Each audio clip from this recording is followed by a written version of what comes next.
What's up, everybody? Happy Tuesday. Hope all you're having a great day so far. Getting into this episode of GH, first of all, Sonny, Carly, y'all need to let go and let God. I'm just saying. Seriously.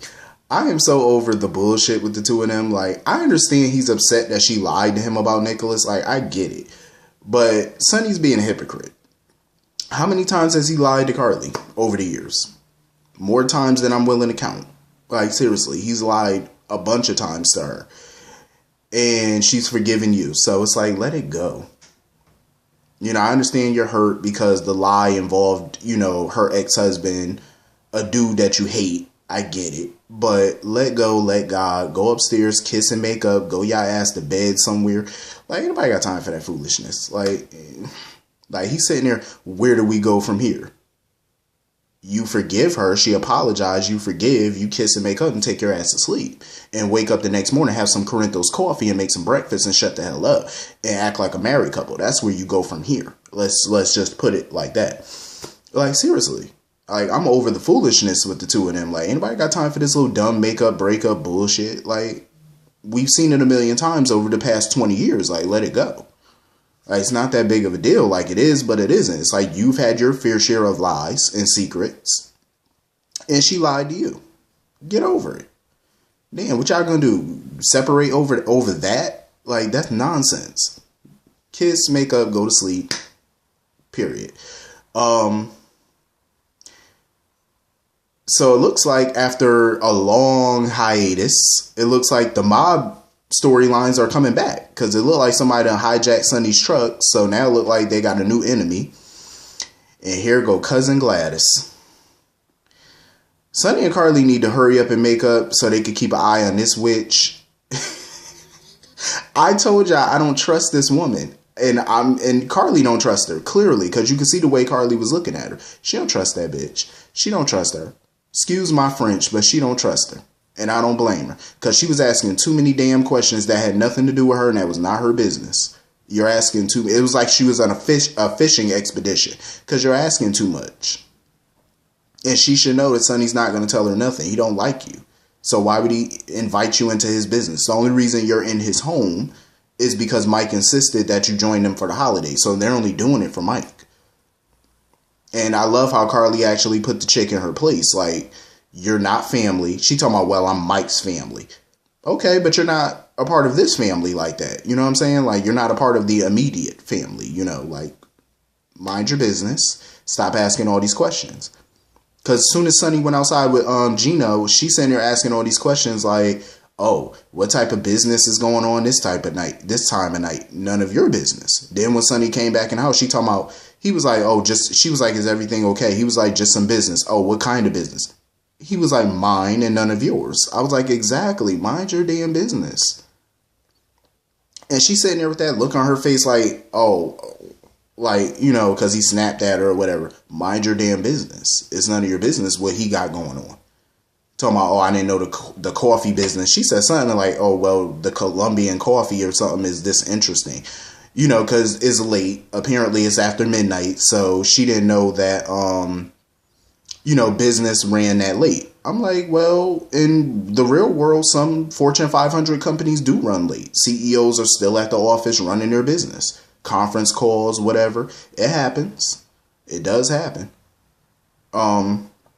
She just needs to mind her damn business. And I'm glad Carly put her in her place. They need to put her ass on a bus somewhere, a Greyhound bus, and send her ass back to Bridgeport, Connecticut, wherever she's from, and let her go about her business because I don't trust her. She's a sneaky type of chick. I wouldn't be surprised if she's working with somebody who helped hijack Sonny's coffee truck.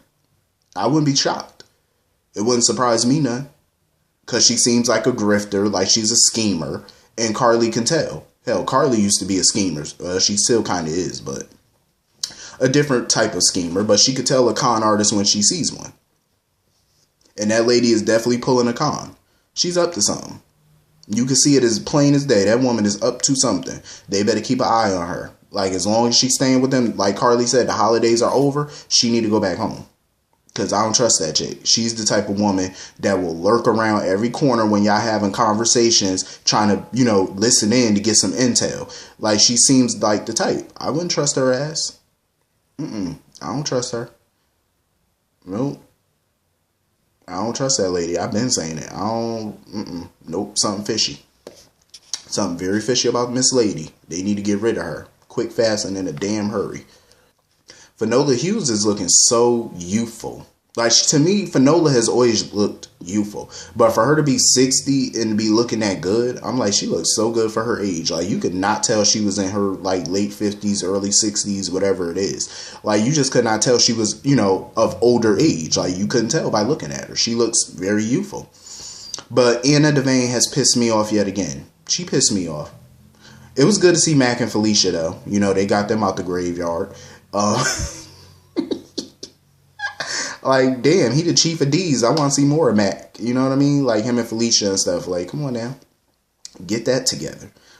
So, yeah.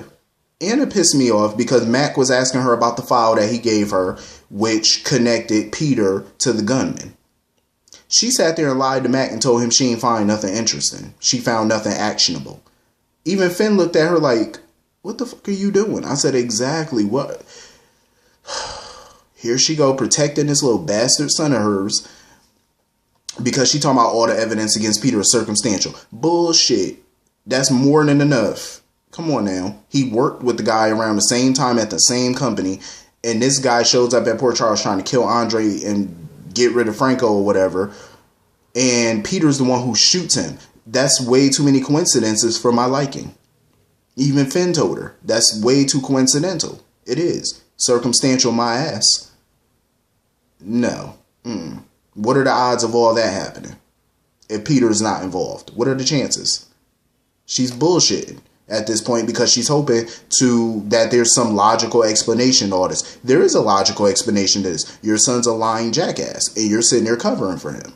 See, this is the problem with some parents. Their children could sit there and commit a crime in front of their face, and they would still sit there and tell the police, tell the judge, oh, my child didn't do it. He did it in your face. They did it in your face. And you still gonna defend them to the ends of the earth. See, this is why little Michael Myers and all that be created now, because parents, like, come on now, get it together. Like, I understand defending your kid. I get that, but you need to pick your battles. I'm just saying when to defend them, when to not. This is not the time. Get it together, Anna. Like, she pissed me off sitting there lying to Mac like that. Like, and that's not only her former brother-in-law. That's like a lifelong friend of hers. And you're sitting there lying to his face with a straight face and you're going to lie to him like that? I was like, that's trifling. That's trifling. So anyway, moving on from that. Laura, listen. I totally understand where Laura coming from. I agreed with everything Laura said to Ava and Nicholas. They are making a huge mistake. And as much as I agree with her, I'm going to have to disagree at the same time. Because even though they are a mistake, but I think it's a good mistake. Can you imagine Ava and Nicholas, husband and wife? I mean, think about it. This is could you have imagined that this would happen? That they would be the first characters to get married in the new year? That's the first marriage of 2020. Ain't that crazy? It is Nicholas and Ava. Even though I do agree with Laura that their marriage is a mistake, but it's a good one though. Can you imagine the hell that the two of them could rain down on that town together? And Laura even made mention of it. She was like, she's sad to say it. She never thought in a billion years she would publicly say it out loud that her son is turning into a Cassadine. One that Helena might even be proud of. You know what I mean? Like, this is what Helena's always dreamed of. Her son scheming and plotting like a true Cassadine. This is what Helena's always wanted. And it looks like she's finally got her damn wish. Even from beyond the grave. And Laura just can't stand it. You know, because she was hoping that her son would have never turned out like his father and Helena and Mikos. Like, this is what she was hoping wouldn't happen. And now it's happening. Like, she was so disgusted when she realized that Nicholas was at Shady Brook manipulating and taunting Ava. to find out where that portrait was. She was so disgusted because she never thought that her son would ever stoop that low. That's some shit that Mikos or Stefan or Stavros or Helena would have done. You know what I mean? Like, she never thought her son would have did nothing like that. She was so, like, you could see it on her face. She was so disgusted. And she, you know, as much as she doesn't agree with this marriage, you could tell that she actually cares about Ava too. You know what I mean? Like, she really cares about her. You know, she really tried her best to help Ava. And I could tell Ava appreciated that. And you could see on Ava's face, like, part of her, you know, feels like she owes Laura. Because, you know, she actually does care about what Laura thinks about her. And you can see it all over her face. Because she could tell genuinely that Laura cares about her. It's all written all over her face. But I think Ava's at that point where she feels like she tried to have a good life. You know what I mean? Like, walk the straight and narrow. But she feels like that's not her. And I think, remember months ago, she tried to tell Julian that he was going to revert back to type. Remember that. Because she basically said it. It's who they are. They've tried to live good for their family, for their kids, but it's not who they are. They spent so many years doing so bad that it's hard for them to consistently do good because the bad is always going to creep up. You know what I mean? So she's just embracing who she is, you know?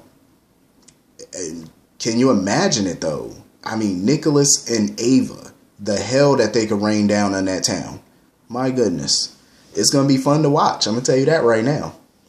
And sickening enough, I feel like they actually kind of care about each other, Ava and Nicholas. The way that they were looking at each other when they were exchanging vows, you know, putting a ring on each other's finger.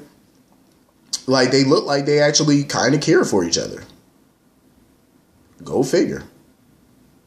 I've been waiting for somebody to step up and take over the matriarch role of the Cassadine family. You know, I was hoping that Cassandra would have filled that Helena void, or I could definitely see Ava filling it. Even though, trust me, Constance Towers is my boo. Helena will always be the queen bee of the Cassadine family, dead or alive. She's always going to be the queen. There's no replacing her. But we do need somebody to step into those shoes. Even though they're big shoes to fill, we need somebody similar to her. You know what I mean? Who could raise hell. Like, I just want to see the drama that's going to unfold after their marriage, you know, after the next day and stuff like that. Just see what they're going to cook up next. I like how Laura was just brutally honest. She was like, I'm not going to sit here and watch y'all get married knowing that I don't approve of this. I respect the hell out of Laura. Like, I just love her because she's blunt. She says what's on her mind. She say what she got to say. Kevin, too. You know, Kevin gave it to Nicholas straight. He was like, you need to call your son. See, because somebody in the comments said that Spencer knew that Nicholas was alive. No, he didn't. I think what they were talking about was the first time Nicholas faked his death. When he framed Drew for his death, that's when Nicholas knew that his father was alive. When Valentine shot him, Spencer, just like everybody else, was under the impression Nicholas was dead. So Kevin basically told Nicholas, get on the phone and call your son. He needs to know that you're alive. So Nicholas called him, but apparently Spencer didn't answer the phone because obviously it's late, so he didn't answer. And, you know, Laura just felt like maybe it's best if, you know, it came from her that his father was alive. It's just one big hot mess right now. Like, the fallout from this is just going to be crazy. Nina, again, was pissing me off. Jackson booked her a suite at the Metro Court. And Valentine sat there and kidnapped Charlotte to go on a run with her or whatever because he knew his time was ticking down. Nina is so wishy-washy. Like, even when she showed up to the skating rink or whatever, where Valentine was trying to run and all that, like, she was sitting there trying to plead with Jordan or whoever. I'm like, talking about something, oh, well, Mac. She tried to plead with Mac. Talking about, oh, Valentine doesn't seem like he knows about the warrant. He's not resisting arrest. I'm like, why are you still defending this cat? He's manipulated you. He's lied to you 100 times over, and you're still defending him. That's why I feel like Jax needs to get away from her, because she's wishy-washy. And it's like, stop getting with these women who still have feelings for other men. Like, she's gonna have feelings for Valentine. Why put yourself in that situation? You know what I'm saying? Like, you did it with Brenda. You did it with Sky. You did it with Courtney. Like, stop getting with these women who think about other men. Stop. You're setting yourself up for failure every time. And you're doing it again. Setting yourself up for failure. Did it with Carly. She still had feelings for Sonny. Brenda had feelings for Sonny. You keep getting with these women who are, you know, still head over heels for their ex. You know what I mean? Like, and you're setting yourself up. Don't do it. Like, get you with somebody who's not thinking about their ex. Or who barely has an ex. Like, something. Like, Nina's just way too wishy-washy for me. Way too wishy. Maxie need to drop Peter. Like, seriously. He's sitting there telling her, oh, there's nothing more we could do here. And we need to go home. Why is she letting him tell her what to do? Like, if you want to stay there and be there for your friend, be there for your friend. Like, she should have just stayed there and, you know, been there for Lulu. Peter sitting there talking, oh, there's nothing that we can add to the situation. It's a family matter. First of all, when it comes to Lulu, Maxie pretty much is her family. Like, she's a part of that family. In every way that counts. So who the hell are you to tell her, oh, we need to go. It's none of our business. It's a family matter. Peter, go sit your ass down. Valentine clearly didn't hit you hard enough. Bastard. He get on my nerves. I can't stand him. So anyway, moving on from that. You know, Lulu running around frantically looking for Valentine or whatever. He done went through the tunnels. And thank God Anna bumped into him. Valentine brought up a good point, though. Like, Jordan's sitting there arresting him for fraud and everything in between. But she didn't arrest Nicholas, though. He's still a fugitive, technically. So why she didn't arrest him? I do agree with Valentine on that. That I do agree. Like, if you're going to arrest him, you got to arrest him. Like, come on now. Fair is fair. And let me just say how good Ava looked in that sequenced gown that she was wearing, that sequenced robe with the fur. Ava looked good as hell coming up in there. I said, look at Ava. She came up in there to be the queen of the manor. I ain't mad at you. Ava said, nope, she the new queen of the Cassadines. I said, okay. Anyway, this was a pretty good episode. I enjoyed it. I liked it.